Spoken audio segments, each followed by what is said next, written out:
दज्जाल अपना गर्दन काटकर आका शैतान को भेंट चढ़ाता है और कहता है, आका शैतान, अपने बंदे दज्जाल की यह कुर्बानी कबूल करो।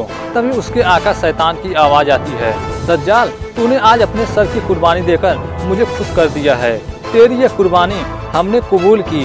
सिर को उठा और अपने धड़ पर रख। उसके बाद दज्जाल अपने सर को उठाकर अपने धड़ पर रख देता है और उसका वह सर उसके धड़ से जुड़ जाता है।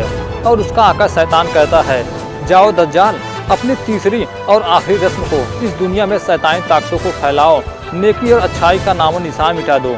उसके बाद अल्डोरा के महल में एक चमकदार रोशनी निकलती है, जो कि वह सब कुछ हातिम और उनके साथी देख रहे होते हैं। तभी महारानी सायला कहती हैं, पर हम दज्जाल उसके शैतानी ताकतों का मुकाबला कैसे करेंगे। तभी बादशाह पिकारोस कहते हैं, मेरी ताकत तो अल्डोरा के निवासी थे, जिन्हें शैतानों ने पहले ही कैद करके रखा है। तभी हातिम अल्डोरा वासियों को छुड़ाने का फैसला करते हैं। तभी होगो कहता है, मगर किसी को पता चल गया तो मुसीबत खड़ी हो जाएगी। तभी बादशाह कहते हैं, ऐसा नहीं होगा। मेरा एक गुप्त तहखाना है, जहाँ पर कुछ हथियार भी छुपाकर रखे गए हैं, जिसके बारे में कोई भी नहीं जानता, और वह तहखाना शाही महल के बीचों बीच है। उसके बाद बादशाह हातिम को उस शैतान से बचने के लिए उस तहखाने के पास ले जाते हैं। उसके बाद बादशाह तहखाने का दरवाजा खोलकर तहखाने के अंदर प्रवेश करते हैं, जहां पर उनके जरूरत के सारे हथियार मौजूद होते हैं। और बादशाह बताते हैं, ठीक इसी तहखाने के ऊपर वह सिंहासन है जिस पर दज्जाल कब्जा किया है। उसके बाद बादशाह पूरे तहखाने सहित महल का नक्शा दिखाते हैं।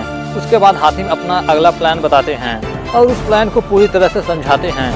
हातिम अपना पूरा प्लान समझाने के बाद हातिम कहते हैं, हमारा सबसे बड़ा हथियार ये जादुई रेत है। उसके बाद हातिम आधा रेत अपने पास रखते हैं और आधा रेत बादशाह को दे देते हैं। और ये सब कुछ होते हुए छाया उस कांच के बोतल में बंद होकर देख और सुन रही होती है। और हातिम कहते हैं, हमें आगे जो भी करना है बहुत ही होशियारी से करना होगा, कोई भी भूल नहीं होनी चाहिए। तभी अचानक बादशाह अलबेले के हाथ से वह कांच की शीशी जमीन पर गिर जाती है। उस बोतल के टूटते ही छाया उससे आज़ाद हो जाती है। उस कांच से आज़ाद होते ही छाया वहां से भाग जाती है। वहीं दूसरी तरफ दज्जाल के पास वो भागते हुए जाती है और आका दज्जाल से कहती है, आका दज्जाल, मैं आपके लिए एक बहुत बड़ी खुशखबरी लाई हूँ। तभी नजूमी कहता है, अच्छा हुआ तुम आज़ाद हो गई। तभी छाया कहती है, माया के आज़ाद होने के बाद भुलक्कड़ अलबेले ने मुझे भी आज़ाद कर दिया। और वह कहती है, लेकिन माया कहाँ है? उसे आज़ाद होने के बाद सीधे आपके पास आना चाहिए था ना। तभी नजूमी हंसता है और कहता है, अब तुम्हारी बहन इस दुनिया में नहीं रही। तभी छाया कहती है, ये नहीं हो सकता, ये झूठ है। तभी नजूमी कहता है, ये सच है, मगर अफसोस कि तुम्हारी बहन को जादूगर बादशाह के हाथों कुर्बान होना पड़ा। और नजूमी कहता है, तुम उसकी मौत पर इतना दुखी क्यों हो रही हो? शैतान किसी के मौत पर आंसू नहीं बहाते। तुम कुछ खुशखबरी बता रहे थे। तभी छाया कहती है, जादूगर बादशाह, आपका सबसे बड़ा दुश्मन हातिम एल्डोरा तक तो पहुंच गया था, लेकिन आपके शैतानी चालों की वजह से वह पुल के जलते ही उस पुल के साथ दरिया में समा गया, हमेशा हमेशा के लिए खत्म हो गया। ये जानकर नजूमी और दज्जाल बहुत खुश होते हैं। तभी दज्जाल कहता है, नजूमी, अब तो हमारा रास्ता और भी आसान हो गया। आखिरी रस्म की तैयारी शुरू करो, क्योंकि हातिम अब जमीन के अंदर पहुंच चुका है। वहीं दूसरी तरफ हातिम कहते हैं, अब लगता है नई मुसीबत आने वाली है। दज्जाल का मुकाबला करने के लिए हमें जादुई रेत का इस्तेमाल करना होगा। तभी महारानी सायला कहती हैं, यह नौबत आती ही नहीं अगर अलबेला छाया को आज़ाद नहीं किया होता। तभी हातिम कहते हैं, अब छाया और माया मिलकर नई मुसीबत खड़ी करेंगी। तभी वहाँ माया आती है और कहती है, अब छाया को माया कभी नहीं मिलेगी, क्योंकि दज्जाल ने छाया को खत्म कर दिया है। और कहती है, अच्छा हुआ मुझे तुम्हारे बारे में बताने से पहले मुझे माया की मौत के बारे में पता चल गया और मैंने दज्जाल से इंतकाम लेने का फैसला कर लिया। अब वो हातिम की मदद करने के लिए तैयार थी। तभी हातिम के पूछने पर छाया बताती है, सिर्फ इतना जान लो, दज्जाल नेकी की तीनों ताकतें हासिल करने के लिए तीसरी शैतानी रस्म पूरी करेगा, जिसमें हिस्सा लेने के लिए शैतानों के तीनों गुरु आकाश, पाताल और धरती अल्डोरा पहुँचते ही होंगे। वहीं दूसरी तरफ शैतान के तीनों गुरु आकाश, पाताल और धरती अल्डोरा की तरफ आ रहे होते हैं। और वे तीनों गुरु अपना सफर तय करने के बाद अल्डोरा के महल के पास पहुंच जाते हैं। उन तीनों को महल के अंदर जाने के बाद उनके सामने नजूमी आता है। तभी नजूमी कहता है, जादूगर बादशाह, आप तीनों का इंतजार कर रहे हैं। उसके बाद नजूमी उन तीनों को जादूगर बादशाह के पास ले जाता है। तभी उन तीनों के सामने जादूगर बादशाह आते हैं। तभी आकाश गुरु अपने नेत्रों की शक्तियों की मदद से पता लगाते हैं और नजूमी से कहते हैं, ये जादूगर बादशाह नहीं हैं। तभी नजूमी कहता है, ये आप क्या कह रहे हैं, ये जादूगर बादशाह ही हैं। तभी वे कहते हैं, नहीं नजूमी, ये जादूगर बादशाह नहीं है। आकाश गुरु की ये जादुई नजरें कभी धोखा नहीं खा सकती। तभी वहाँ से आवाज आती है, आकाश गुरु, आपकी आंखें तो पहले ही धोखा खा चुकी हैं। आप जिसे नजूमी समझ रहे हैं वह नजूमी नहीं है, क्योंकि वह छाया होती है और वह दज्जाल नहीं बल्कि हातिम होते हैं। तभी वे तीनों गुरुएं हातिम पर हमला करते हैं, लेकिन उनके हमला करने से पहले हातिम उनके ऊपर वह जादुई रेत फेंक कर उन तीनों गुरुओं को कैद कर लेते हैं। तभी हातिम कहते हैं, पिकारोस, अब हमें अपने काम को अंजाम बड़ी अच्छी तरह देना होगा।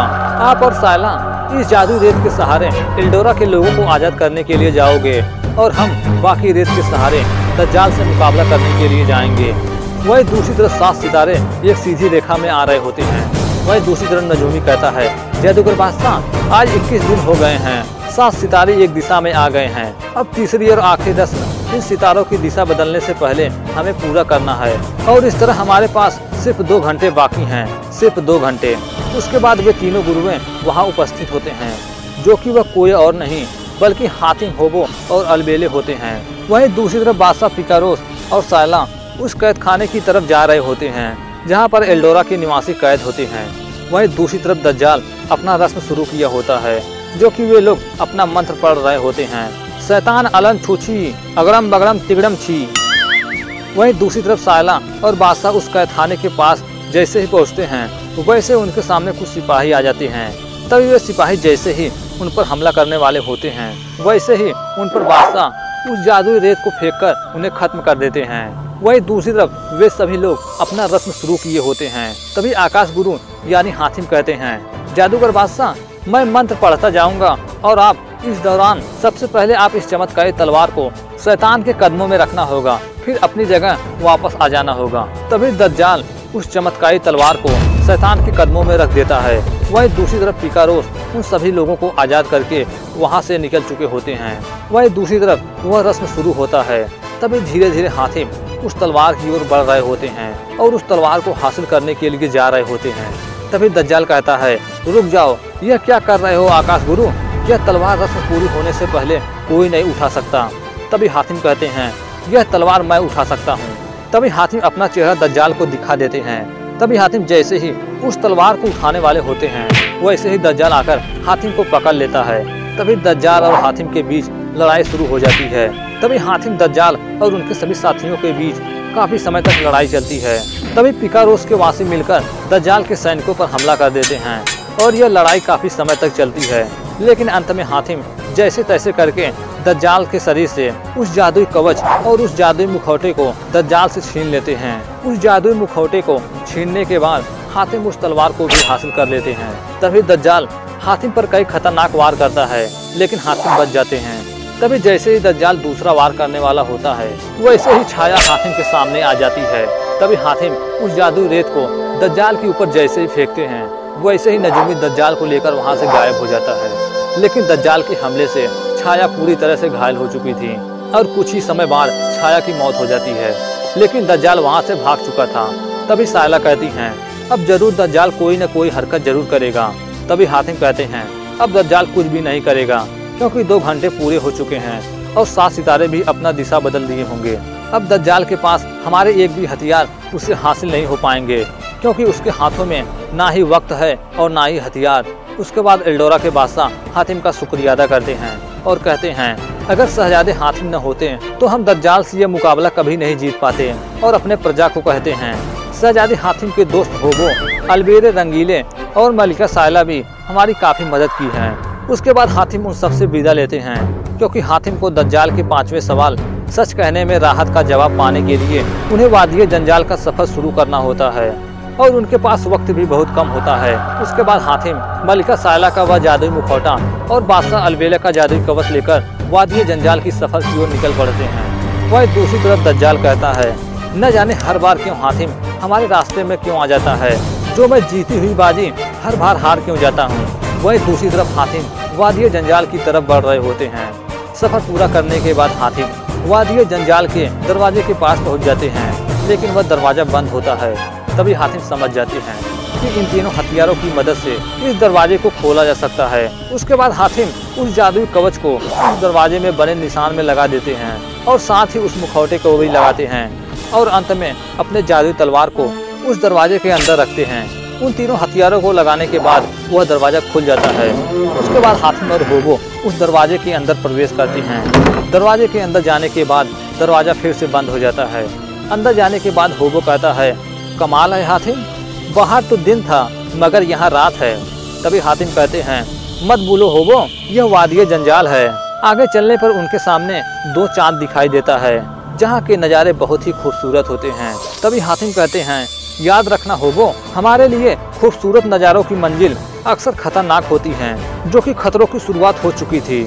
उनके सामने कई अजीबोगरीब रास्ते होते हैं। आगे चलने पर उनके सामने एक पत्थर दिखाई देता है जिस पत्थर पर कोई नक्शा बना होता है।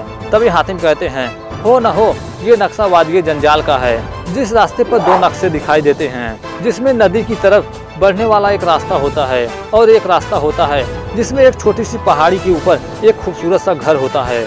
लेकिन हातिम उस रास्ते में नहीं जाते हैं बल्कि उस नदी वाले रास्ते की तरफ निकल पड़ते हैं। उसके बाद हातिम उस नदी वाले रास्ते की ओर बढ़ रहे होते हैं। वहीं दूसरी तरफ दिखाया जाता है जहाँ किसी खूबसूरत महल में कोई संगीत बजा रहा होता है और जिसके आसपास बहुत सारे छोटे छोटे कठपुतलियाँ होती हैं जिसके बीच वो बैठकर संगीत बजा रहा होता है, जो कि वह कोई और नहीं बल्कि एक लड़की होती है।